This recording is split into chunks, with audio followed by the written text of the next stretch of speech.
But after he had considered this, an angel of the Lord appeared to him in a dream and said, Joseph, son of David, do not be afraid to take Mary home as your wife, because what is conceived in her is from the Holy Spirit. She will give birth to a son, and you are to give him the name Jesus, because he will save his people from their sins. So, the word or the name Jesus means Savior. Savior from where? Savior from all our sins. So, sabi ko kanina, there is a bad news. And the bad news, we are all sinners. So now the good news, there is a Savior to save us from all our sins. So that's the good news. I'd like to continue from verse 21 to 22. All this took place to fulfill what the Lord had said through the prophet.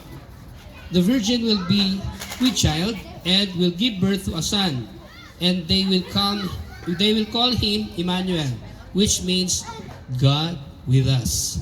Verse 24 and 25.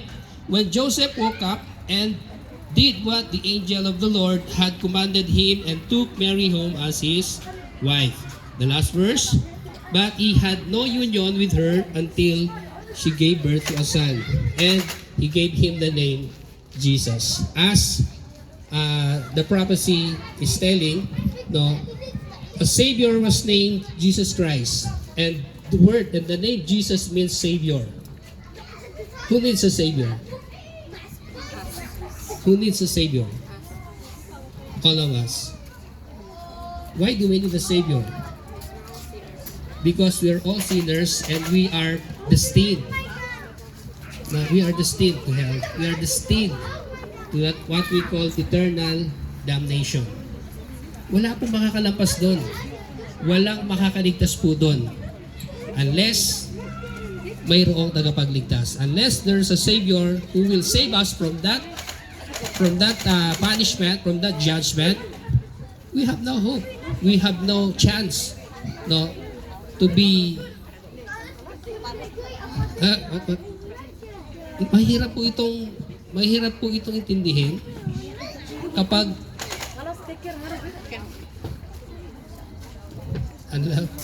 mahirap po itong intindihin kapag hindi po natin nalalaman yung magkabilang panig. It's not really hard. It's not really easy. I mean, to understand if we don't know both sides, the good and the bad side. So kailangan nating malaman yung bad for us not to appreciate the good. Amen? So, mas maganda po na maunawaan natin that we are sinners and we need a Savior. We need someone to save us from that punishment, from that judgment. Kasi magtitiwala ka lang sa sarili mo if you know you can. Pero hindi mo magagawa.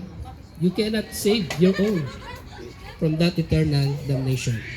So what's the message of this Christmas?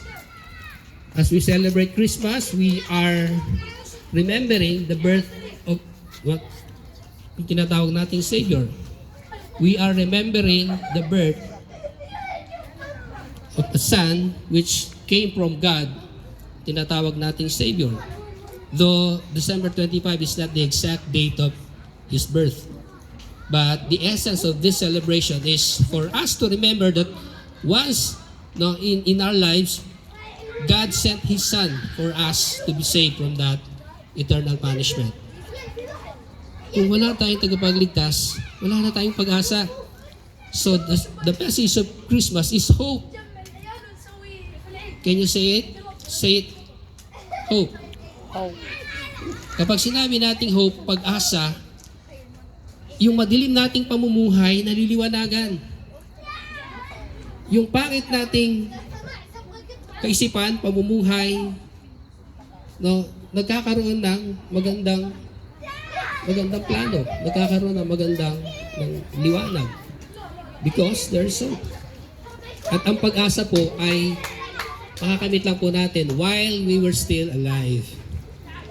So, after death, yung hope na tinatawag po natin, kung hindi pa natin ito nakuha ngayon, the hope that we are talking about, if we're not able to grab it, we're not able to catch it, no, not only in mind but also in our hearts, after this life, we will have no more hope.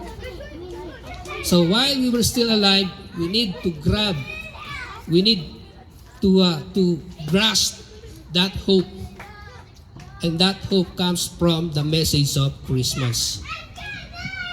Okay, the message of Christmas is not only hope, but it also gives us the message of peace. Peace from where?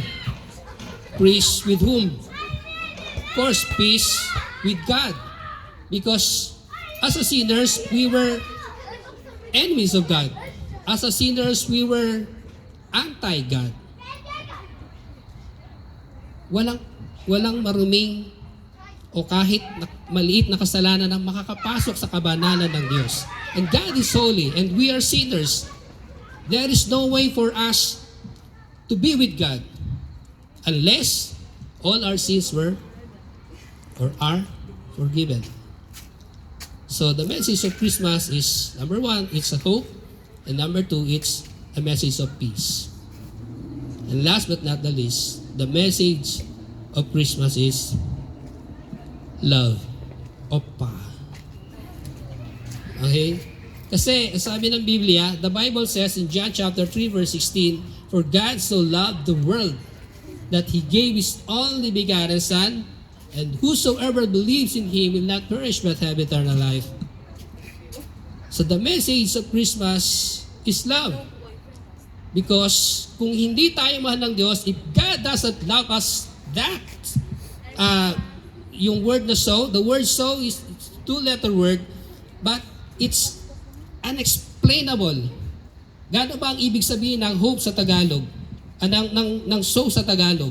Can you give me yung kahulugan ng word na so sa Tagalog? Sobra. Sobra. Sobra. Masyado tayong mahal ng Diyos. Kaya ibinigay niya kahit ang pinakamamahal niyang anak. Yung pinakamamahal mong anak. Kaya mo bang ibigay para sa isang makasalanan? Hello? Mahirap. Humanly speaking, we cannot. But because God loves us so much, hindi niya ipinagkait. No? He didn't withhold His Son for us like a sinners para maging Savior ng sanlibutan. So the message of Christmas is tatlo po. Ano po yung una? What is the first message? Hope. Number two? Peace. Peace. And number three? Love. So wag po natin kakalimutan. Please do not forget these three message of Christmas. So marami pa yan. But I'd like to gawin ko lang siyang tatlo para mas madali po siyang maalala. So, pwede natin siyang gawing siguro mga apat. Hanggang tatlo lang muna. Tipirin natin. Baka mala nyo, next year, yung pang-apat, pang-lima, may share ulit po natin. No? At tingnan nga po natin yung katabi natin. Sabihin natin may pag-asa pa. Huwag mag-alala. Maya-maya kakain na. Pakitingnan mo ulit. Sabihin mo, peace tayo ha. Ayan. Kasi kung if God's message, if Christmas, if the message of Christmas is peace, dapat tayo rin, meron tayong peace. Not only with God, but peace with one another. Dito ang tingin. Mura lang ang blouse. Kung ang mensahe po ng Pasko ay kapayapaan, dapat hindi lang tayo magkaroon ng kapayapaan sa Diyos, kundi magkaroon din tayo ng kapayapaan ng Diyos. So, peace of God and peace with God are two different things. Peace with God, hindi ka nakaaway ng Diyos.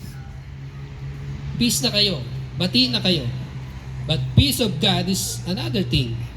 Yung kapayapaan ng Diyos nasa sayo. Komportable ka, kampante ka, whatever happens in your life. Dumaan ka man sa pagsubok, you have the peace of God.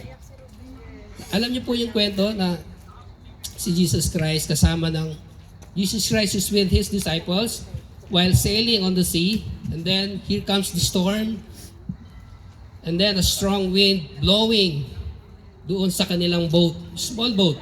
And Jesus Christ was sleeping, and his disciples were so tarantang-taranta sila. They were so afraid until such they wake him up. Hey Lord, wake up. The boat is drowning. Why are you so parang yung kapayapaan ng Diyos ay ganun na lamang? Sana magkaroon din tayo ng ganitong klase po ng kapayapaan. I pray to the Lord that all of us may have that kind of peace, that whatever happens, that whatever situation in our lives, malayo man tayo sa mga pamilya po natin, still, nandun yung kapayapaan ng Diyos sa buhay po natin. And of course, number 3, love. Huwag po natin kalilimutan na ang ugat po ng lahat ay love. Okay po. So, mapaparam ang kapayapaan. Sabihin, lilipas ang mundo, magugunaw ang lahat sa mundong ito, mawawala ang lahat sa mundong ito, matutunaw, madudurog, walang matitira. Pero ang kapayapaan, ang pag-asa, at ang pag-ibig ay mananatili magpakailanman. Amen. Yan po ay katangian ng Diyos na dapat ay dinidesire po natin. We need to desire these eternal things. Yung peace, hope, and love. Amen? Amen. So sa aking pagtatapos, dalahan ko po ng pagpapala, nawa ay matanggap po natin, may we receive and may we accept the message of Christmas. May we accept hope coming from the Word of God. May we accept the peace coming from the Spirit of God. And may we receive and accept the love of God na siyang, that He will continue to shower us His love. Kasi ang kapangyarihan po ng pag-ibig ay kamangha-mangha.